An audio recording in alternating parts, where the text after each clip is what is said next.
Good morning, good afternoon, good evening, good night, good day, whatever this might be. We're back at it with the Lambda log. Term two, baby. Once again, ignore my eye. It's just a sty, I think. Been doing those warm compresses. That's what everyone always says. It's like, oh, did you do your warm compress? Yes. Shout out Sandridge. Okay, back at it. Week one, day one. Let's jump straight into it. So we had um a great beginning, great back. So we started off with a welcome back with Dr. Philippa Strandberg Long. Strandberg. I don't know how to pronounce her last name, but it's Philippa, and she's our VP. She's wonderful. And I just took a few notes on that. And then, oh, there it is. Okay, got confused for a second. Okay, so yeah, it was just saying like, hey, this is what to expect, and what are we looking forward to, and how's this and that and this and that. We went into the Sainsbury. Um, and these are my notes. The self changes all the time. We can always get to know each other again. So there's constant ability to learn about each other. And just because we've known each other for a term doesn't mean that we haven't adapted and changed. And we can always keep deepening our relationship with people. There are always changes and improvements. Be flexible and willing, like with the program. So we need to be just like, you know, like seaweed. Find ways to take care of ourselves and each other, right? We start hitting the ground running a little harder this term, so we need to make sure that we're on top of our health and everything we need to do. Um, this term is longer and darker and colder. It's a marathon, not a sprint. The expectations are our own. Focus on our own journey and know what we need to be responsible for. In the idea that um, set goals that are good for you. You know you do the best for you. Just because someone is doing something else doesn't mean that you need to do that. I'm running my own race. We're individuals in an ensemble. So we're helping and supporting each other, but I'm mostly responsible for myself. Eat food at least once a meal a day, maybe even two. A warm, hot meal was specified, and sleep well. I'm getting back on that. Jet lag has been rough, but we're locking in. Term two should be full of mischief and discovery. I guess that was fun. That was an Ollieism. Go for it. Have fun. Point. Oh, don't lose the progress you've made. Continue your own practice. What do I need to do individually to make sure that I'm building on what I learned last term and not starting over? Have a life outside of Lambda. Live your life, do different things, and have hobbies. Take a minute to think about something that excites me and motivates me about this term. Um, oh, excites me and something that worries me. So I thought things that excite me. I'm excited about accents. I'm excited about hitting the ground running because I have an expectation and understanding of what this is going to be like because I've already done a term. So I can just hit the ground running. I'm excited about that. I'm worried about balance always. How can I balance memorization with my relationship with my wife and son? Um, my balance with schoolwork, life work, all that. Um, and then we discussed it. I discussed it with a couple of buddies, sat in front row Joe, baby, all the time. And then don't let the feedback that we received at the end of last term disappear and fall on deaf ears, my own ears, right? I need to continuing off that idea of building off of that. Um, let's move forward. Let's build on my successes and learn from my mistakes. What will be my daily actions that will help me do that? And then this night there was a bee's performance of political speeches, which I went to. I'll get to that in a second. And then first period of the day was voice to text with good old George. Um, and so I got a good bit of notes from that.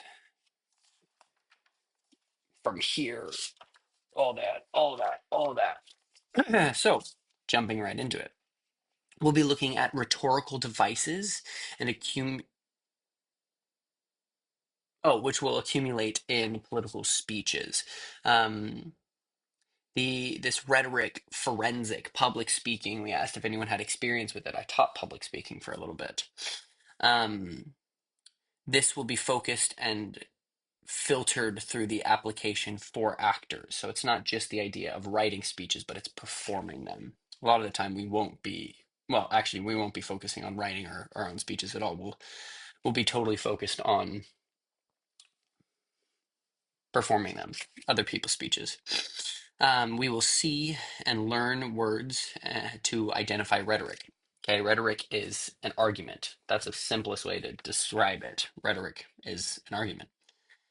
So, personal note, let me use Canvas a little more. I did not use Canvas well last term, and year, 2025. Now it's 2026. Wow. Um, so the final project at the end of the term will be a 3-minute political speech that we will recite and deliver. And so we need to look and find um, something that interests us and excites us. So over the next 2 weeks, we need to read a bunch of speeches on Canvas and kind of get our mind thinking about what we want to do, because we need a topic, something that excites us and that we're passionate about, so that it can invigor our performance. Be responsible to print out any materials that you personally need. If you need the hard copy, print it out yourself, so that George isn't responsible for printing out the rainforest and killing all the trees. Pay attention to suggested reading. Right? We'll have a final project, and it must be, well, I talked about the final project, but it must be a political speech that is written by another, and it must be published. So it's not just like a political commentator on YouTube or um, something private, but it needs to be an official published political speech by another person. And why political speeches, right? Well, this will help us learn to work a room and to eliminate the character so that we're focused on the word, because we're just going to be ourselves. Political speeches allows the message to be the forefront and the important part. Start thinking about and looking at speeches that address topics that I'm personally passionate about, right? We'll look at content warnings and triggers later. This is about learning and absorbing right now. Right? Ask like who is writing about these things, who is speechifying it, right? If there's something I'm passionate about, there's a good chance there's someone else who is passionate about it as well. And then I can find the kind of people. We don't want to cut down his speech to get a 3-minute cut, because that might remove some of the rhetorical devices. So we want to find a full speech that is 3 minutes. We will find these speeches, and it should be by a full-time speaker, right? Somebody like a politician or a rhetoric person, right? Because once again, if it's just some kid or some YouTube personality or influencer, there's a good chance that it's not necessarily good. Some podcaster, right? After finding the speech, we will print it out and then annotate it so that we really identify that it's and prove in a way that it's a good speech by showing, hey, it's using logos, pathos, ethos. It's addressing these things. It's using these rhetorical devices. This is proof that it is a strong argument. It needs to be long, and for the time is strict in that it needs to be longer than a minute and shorter than 3 minutes. 3 minutes is the cutoff. When watching these speeches, ask, what does it cost them, right? What is it like to say these things? Is there a personal risk involved? Like, what does it cost to say these things? Or I think about political speeches involving topics that people are trying to stifle and silence, our careers on the line, our reputations on the line, our relationships on the line. Think about what the cost is. Um, Also, don't be a devil's advocate. Don't do a Hitler speech or something like that, right? Because, of course, there are people who use rhetoric in a efficient and successful way to advocate for evil and wrong things. This is not what we're doing. We don't want to focus on this negative things. Find something that you individually or me individually am passionate about. Um, I will be marked on the speech I choose, and it does need to have these rhetoric techniques. Um, there, we got some homework.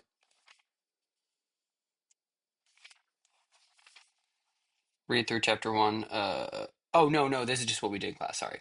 We read through chapter one, A Brief History of Rhetoric. The book is from Dramatic Adventures in Rhetoric. I love theater people. They're just fun. Um, we learned a little bit about the Sophists, and they were a group of people in like ancient Greece, Rome maybe, Rome or Greece, who weaponized rhetoric uh, convince as a tool to convince and would teach skills, saying that, hey, I'll teach you how to win any arguments. And they were allotted to say that they didn't need to know or have any prior experience or understanding of a topic. As long as they were able to have some time to prepare, they could discuss and win any argument because they would use these rhetorical devices. Um, and a lot of the more purists like Aristotle and other of the philosophers like really condoned that, not condoned it, condemned it, saying that's like misusing the power of rhetoric. We talked about logos, which is a logical persuasion through logic and reasonable proof, right? Ethos is persuasion through the credibility of the speaker, right? So you say your credentials. Pathos is persuasion through emotional appeal, right? And pathos is one that's overly done and not as strong, right? You can manipulate people really well through their emotions, but then it's what it is. It's manipulation. It's not necessarily a strong argument. Pathos is good to connect empathy and experience to a situation, but it's not. It shouldn't be the main rhetorical device, right? Aristotle and the other philosophers always lean towards logos and the logic of it. If it doesn't make sense, it's not right. In a good speech, you should see all three. If there is an overbalance of pathos or one of them, right, it's not good, but especially pathos. Right? Pathos establishes context and can be necessary and creates that empathy, which is good. So there are six steps of an argument, and we didn't really get into the details of these too much, but it's a bunch of Latin, so bear with me. Exordium is one. Two, narratio, divisio, confirmatio, um, confutatio, conclusio. Latin, I think. And then the five, and my homework is to read this and go over in detail, but I wrote them down. And then the five canons of rhetoric is invento, disposito, dispositio, elocucio, memoria, actio. Yeah. So the homework is to finish reading what we went over in class. And then Greece and Rome, um, the citizens were expected to have some basic knowledge of rhetoric.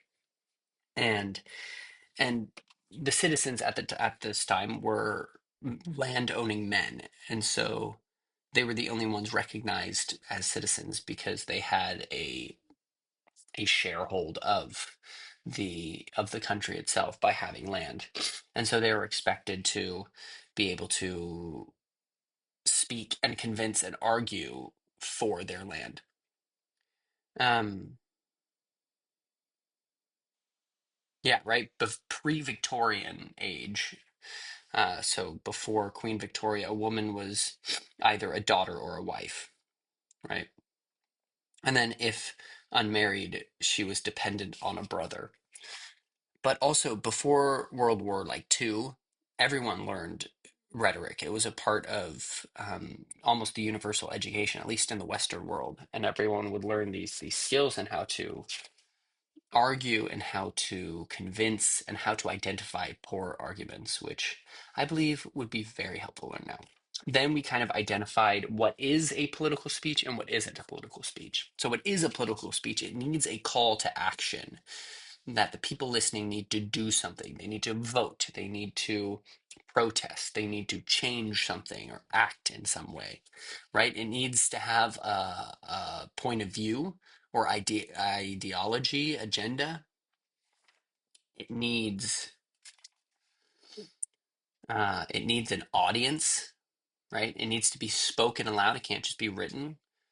Its its objective is to persuade, and it's a manipulation through rhetoric devices, right? Antithesis is one of those, and it has a central theme, a purpose, and it's currently relevant, right? Like technically, a speech about a niche topic 200 years ago was relevant when it was given, and so it's still political speech. But like if I gave that now, it would be more a recitation of something that once was relevant. It is not a political speech if it's a handout, a flyer, or a leaflet. A TED Talk is not a political speech because those are specifically informative than a call to action. It's educational, not incitive. If you're speaking in a vacuum, if you're just in your room talking, that's not a political speech, that's practicing one. Um, it is not a political speech if it's democratic. You do not have to voice the other side. It is not a debate. It is not two-sided. It's not back and forth. It's one individual point of view. And then if it lacks rhetorical devices. Um, and then we talked a little bit about like these social media presences and these people. It's like, how would you define those? And George said that like a TikTok influencer political speakers are more typically like sales pitches, right, than political speeches. It's trying to get you to buy something than necessarily change something or do something, right? So the definition that we went for is um, a political speech is a call to action to convince others to affect the change you desire for an audience to support a point of view, ideology, or agenda with the intent to manipulate group thought, right? And while using rhetoric devices such as logos, ethos, and pathos. So a good way to kind of do this is to identify the problem, identify the cause, and a call to a response as a solution. We can't control other people, right? We can't even control our own thoughts and feelings, but we can control how we respond. Don't know how that is totally relevant, but that's also something important to keep in mind. Um, right, so what we're doing, we're illuminating a problem and suggesting a solution. Elements to look for in our chosen speeches, we need that call to arms, right? It needs to be clear and explicit. Multiple times is preferable as well, at least twice. It needs to be a specific call. I need you to do this specific thing. Go on Saturday and vote for this person. Two, it needs to have the gold, which are the facts and figures, right? That's the logos. That's a good political speech when it has that evidence, that rhetoric logos, right? And then three, it needs a clear point of view. What's the point? What's the idea? What's the big idea? And then it can be from another language, but preferably when you speak. Um, if you pick something you're passionate about, um, pick something you're passionate, and that is relative to relevant to the class in some way. We can reach out to the speaker and ask for a 3-minute version. Like if we find a speech that we love, we're like, oh, that's a great speech. Um, but it's like 5, 10 minutes or something, then we can people in the past have reached out to the political person or whomever it may be and be like, hey, can you give me like a 3-minute copy of this speech? That way that you're not losing any of the rhetorical devices and it just is sunk in, which is cool to like connect with somebody. Don't have AI write it. Stupid. Thumb through classic speech book in the library to help you find a topic, something that's like, oh wait, I care about that. Stand up on the table and practice the speech in the common rooms, right? Which is why you should pick something you're passionate about. But he said, yeah, just stand up there and give it, try it, do it. When we pick something we're passionate about, um, the cause becomes greater than us, and then it sustains us, right? It's like advocating for a friend. If like a friend needs something, it's easy to ask for a friend, but when you need something, it's a little like that. So the friend becomes your cause, or the cause becomes your friend, and you can advocate for the cause because you care about that. And it removes the insecurity and the self from it. Imagine everyone in the room can affect the change you want to bring to pass, right? So if it's talking about climate change or whatever it may be, imagine those are the people who can make the things happen. So our homework is to come next week with topics that we are passionate about. Maybe not the exact idea, but some topics. Then we had lunch, and then we had mask work with Michaela, and that was so fun. I love math work. Um, I was in it because that's my goal all the time is to be like locked in and focused on what the classes I'm doing, and so I didn't take a lot of specific notes. But I'll write what I did right. I'll read what I did right. I'll tell you what I remember. So we started out by telling a story about our vacation, and it was lie. Right? She said, "Have fun in the lie, like revel in in making up this story." And so we paired off first, and we just started saying something. And something I wanted to get away from is because in the example, it was just like clearly opposites of the truth instead of like an interesting story. So um, I don't remember what I said in my little pair because I was paired up with another student and I was talking to them uh, about about my story, and I can't remember what it was. But then we went one by one in a group, we got in a circle, and we each just told our own stories. I was like, well, it all started when I died. And I was walking back um from the ball, the winter ball, and then I woke up in the hospital and they said I died for 45 minutes and they had already started filling out the obituary or like the paperwork and it went through all this thing and then I was like, no, I'm totally fine. And then they still don't know what happened to me.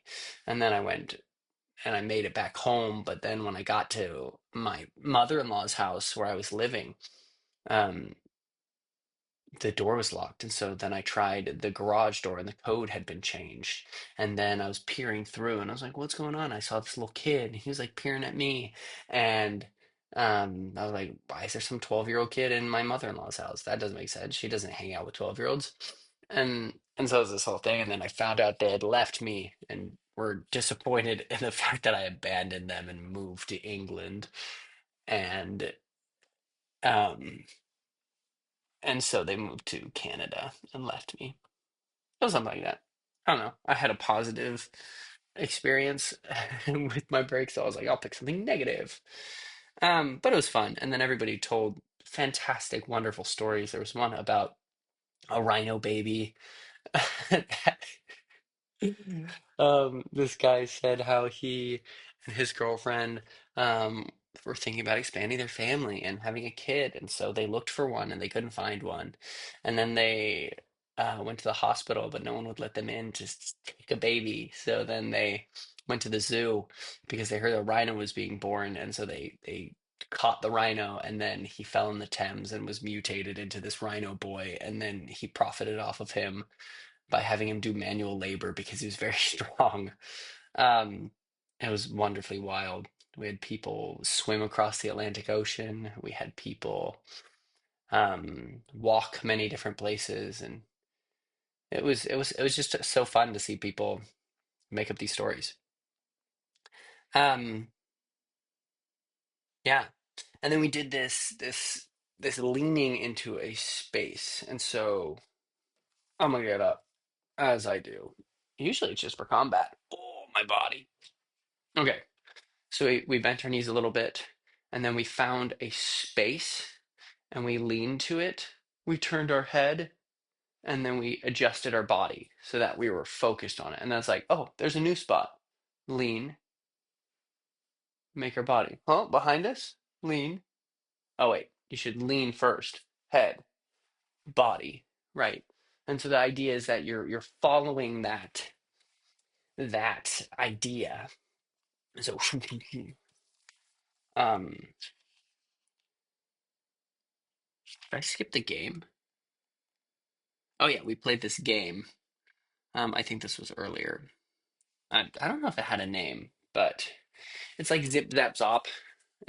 So we're in a circle, and you have different options. You can point across and go Shiba, and if it's Shiba, then you can either Shiba someone else. Shiba. You can go to right next to you, and it's Bam, Shiba, Bam, Bam, Bam, Shiba, Bam. Or you can go boing with your knee up too. Huh, boing. I'll do it. So you go boing, Shiba, boing, and then the boing bounces it back. So Shiba, boing, bam, bam, and then so on and so forth. And what was really fun is because I love those games, but a lot of the times you get like, if you don't do it right, you get out. And then you're just waiting around, and it's not as fun for those people. But if you make a mistake, instead of getting out, you repeat the mistake twice. So you do it three times, which is like the rule of threes, which is fun.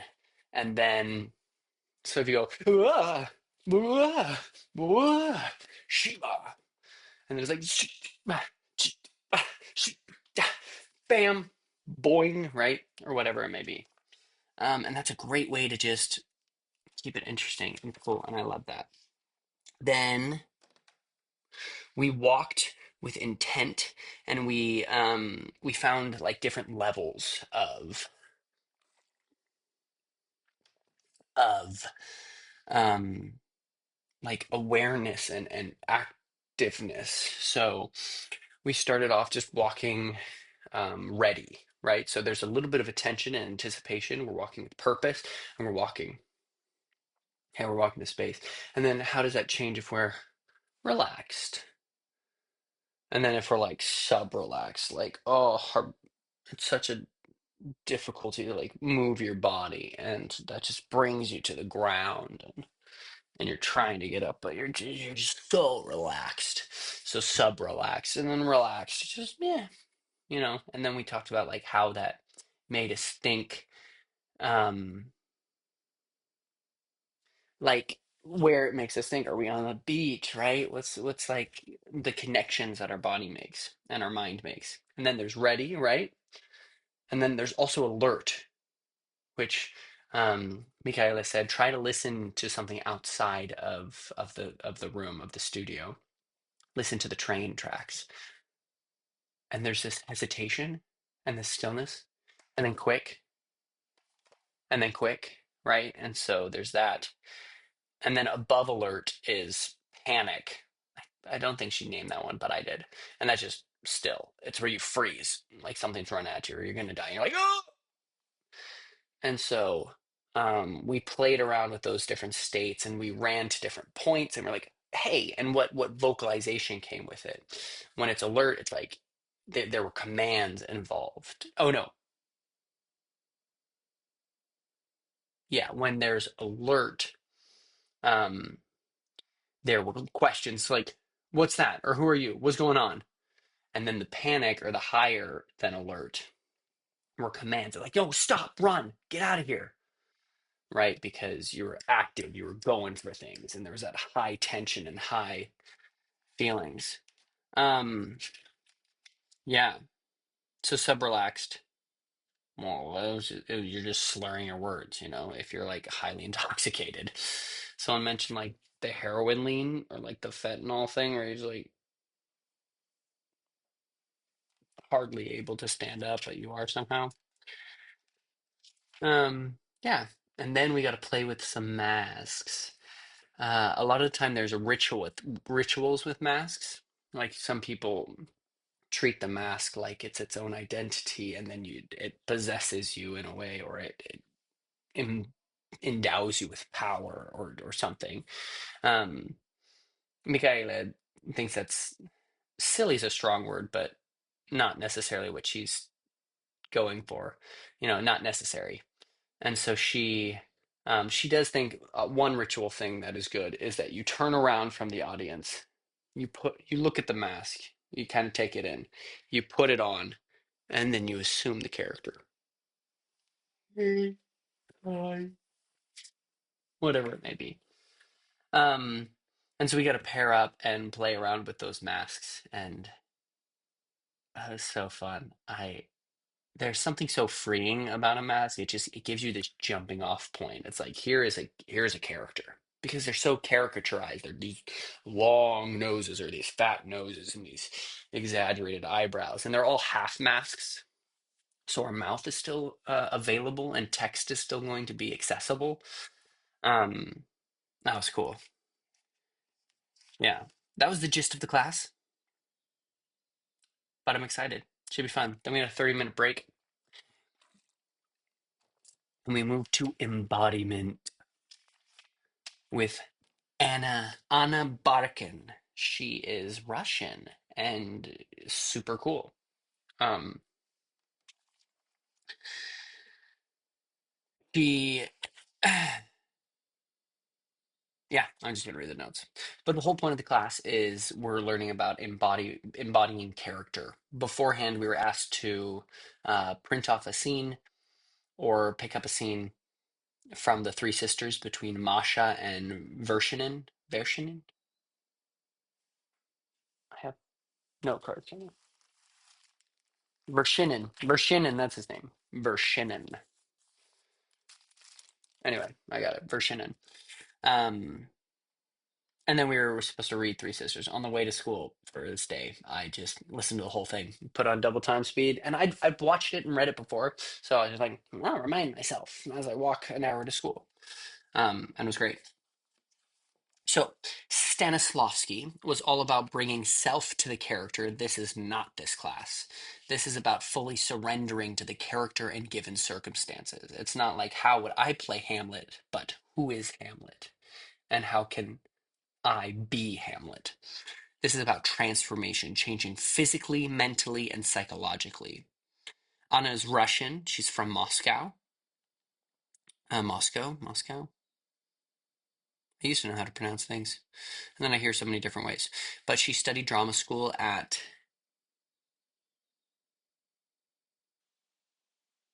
a school, a famous school founded by one of Stanislavski's um, students. I missed the name, but then she came to the UK and she studied at Guildhall and then also at Central. Um, she felt that she was limited by her accent because she was either the foreigner or the maid or the prostitute or something. So she naturally fell into directing and the artistic um, production side of things. So Anna's experience and technique herself is really rooted in Michael Chekhov's technique. Michael Chekhov is another one of Stanislavski's favorite students. People used to ask, um, like Stanislavski, "Oh, what's your system? Can you explain it to me and help us understand?" And he said, "Go watch Misha." I think he said Misha, which was Michael, his student. He's like, "That's my system. He's got it." Um, oh, Anna says if you ever need to get up and you're fine, like you just need to use the restroom or get some water or something, just go and then leave. And if you need help and you're like, oh, my eye is bleeding or something, just like put a thumbs down as you leave and you get help. Um, and we work with speaking balls. So she has a little like juggling balls that she tossed. Oh, also, before class, one of the students was practicing juggling, and I like talked to him. I was like, dude, I can kind of juggle. And I was like, anyway, we had these little speaking balls, so we made sure that we were speaking when we had the ball. Um, Also, technique is there for you, right? We used to kind of serve the technique, and we were determined to like in the history of drama schooling and stuff, where it's like here's Stanislavski's system, or here is the method, or here is Strasberg, or what's the other guy, Meisner, right? Here's their method, their system, their technique, and your job is to learn it fully and perfectly. But now it's a lot more individualized, right? What works for you? Here is a system. Here, learn how to do it. If it works for you, wonderful, take it. If part of it works, take that part, take another part. And these techniques are supposed to serve you. This class will be filtered through Michael Chekhov's technique because that's her experience. Also, a reminder, Anton Chekhov is the playwright, and Michael Chekhov um, is his nephew. So Anton is Michael's uncle. And Michael Chekhov is the actor and technician. Anton Chekhov is the playwright. So a lot of time those people get mixed up. Because Anton Chekhov wrote Three Sisters, which is what we're going to be focusing on. But Michael Chekhov is the actor and technician that we're going to be filtering our information through. So, wunderbar. Wonderful. Lovely. Great. Um, we also have a student teacher, which is super fun. Rosie, she is shadowing this term, and she is going through the same school and program that Anna went through at Central. So that's cool. And since we have 15 people in our class, she'll help fill in and be the 16th if we're ever in pairs. Right. So embodiment is psychophysical. Um, So it's going to involve the psychology and the physicality. And there's no right and wrong. Whatever activates me as an actor, whatever feeds me, that's what I need to focus on. Anna likes to think of herself as a sharer, not a teacher. She's not some elevated person who has all this knowledge, but she's just a person, and she's learned things and is here to share her experiences, right? And the information she's gathered in her life. Then we did this activity where we lifted our arm as slow as possible. And then we did it as fast as possible to see how our body responds to that, right? Something that Michael Chekhov teaches is psychological action, psychological movements or something, but a thing that helps you feel a certain way just by acting. Like there's an embrace that can help you feel warm or included or something, right? You see this on like shows like Ted Lasso and in business where people like get really big or take a power stance, and that actually fills them with confidence. So there's a connection between our physical and our psychological. It's the same idea that if you smile, you could be having a bad day, but the action and act of smiling makes you happier and releases hormones and chemicals in your brain that changes how you feel. So there's physical things that we can do to feel a certain way, um, psychologically and emotionally, which is cool. Um, right, so we'll be doing a lot of different exercises to fish for experiences. I liked that. She also said, please no emotional memory in this class. She's like, that's dumb. Which is a Stanislavski idea. It originated with Stanislavski, but the idea is that if I remember a traumatic experience in my life where I was sad, I can pull from that and then be sad on stage. And oh, then we had two people sit down and write some of our ideas about what we want the atmosphere of this class to be this term. And Anna started us off with kindness and generosity of spirit. Then we talked about courage to play, work, imagination, boldness, right? Let's fall on our faces, intention, failure, vulnerability, play, balance, connection, active listening, silliness, messiness, openness, trust, curiosity, care, right? We all gave a word. Mine was failure because I love learning from failure and not being afraid to fail. And then we got in a circle and tossed a ball to someone saying yes and then saying no. So we would all like make eye contact, toss the ball, and then as we were doing the ball was the idea that no, yes, no, yes, right? And then we removed the ball and we just use eye contact, but we still had that feeling of directing and giving that to somebody. No, yes. So after we removed the word, I mean, after we removed the ball and we like, no, yes, no, no, yes, right? Then we had no ball, but we had that feeling and the memory and that sensation of the ball. No, yes, no, no, yes, yes, yes, no, whatever it was. Then we removed the word as well and just tried to do it with our eyes. And then we noticed that there is a feeling or an experience that can be communicated with just thought, right? And our body and idea can be communicated without the words. Then we walk the space, pointing to specific areas, and and then we walk to them. So we pointed and we walked to them, and we let them have a feeling, and we noticed each other and would pair up and then try the ball technique again. But we would do it.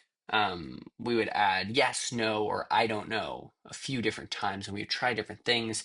We did it 3 different times. I was able to be with the student teacher and then 2 other students, and we changed the idea of where we were.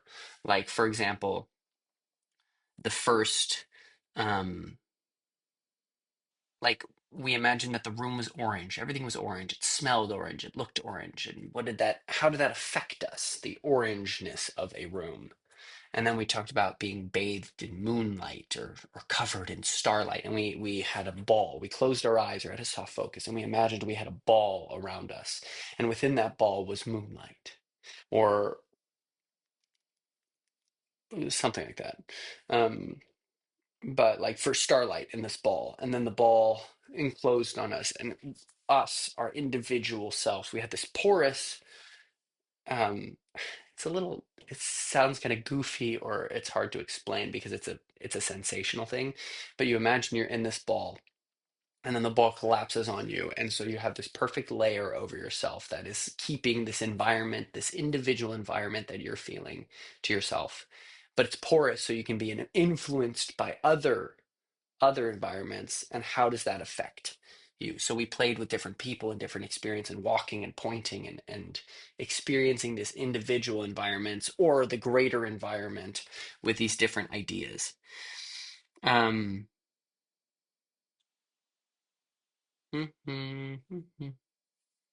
yeah. And then so we did that with it all being orange and filled the room. um and then in the starlight, when we picked partners, um we asked them on a date, right? And how did the starlight affect us? And it felt childish and a little bashful, but sweet to me. And then this can be applied to our characters. What are their environmental bubbles? And what is the room's environmental bubble? And is there a distance or a disconnection there? And what are other characters' bubbles? And how do those influence each other? So those environments can really affect you, which is a cool exercise. And I liked that. And so we'll be applying that with the 3 sisters. Each of the 3 sisters kind of are living in their own environmental bubble, but then there's the each bubble, right? And then there's the objective environmental atmosphere of the room or wherever they are. And that was the class. So it was pretty fun. It was cool. Um, I was so tired. I had gotten like 6 hours of sleep within the last 2 days. Maybe that seems like a stretch, but yeah, that's about what I got. And I went to the poetry showing with the bees, and I was falling asleep at the end. And then my buddy was like waking me up. He's like, "Dude," I was like, "Yeah." And then I stood up or moved over. Luckily, I picked a spot where I wasn't a distraction to anybody. But then I walked home, and I had to get groceries. So I got some groceries. So I had food for the next day. And then I went to bed, and I didn't get to bed till like midnight because, of course, not after everything, because I stayed at the school till like 8 or 9. Wait, it was like 9-ish. No, it was 8-ish. And then I walked home, and it was like 9-ish. And then I shopped pretty quick. And I was talking to Emma, and it's a whole thing. And then I went to bed around midnight, and then I got up at 5. Woo! Anyway, so yeah, that was day one of term two. So stoked. Um, then Tuesday, tomorrow, is "'Tis Pity She's a Whore," and it's the project day, and I'll tell you all about that. Anyway, I hope you're all having a wonderful day, life, and whatever it may be. Bye bye.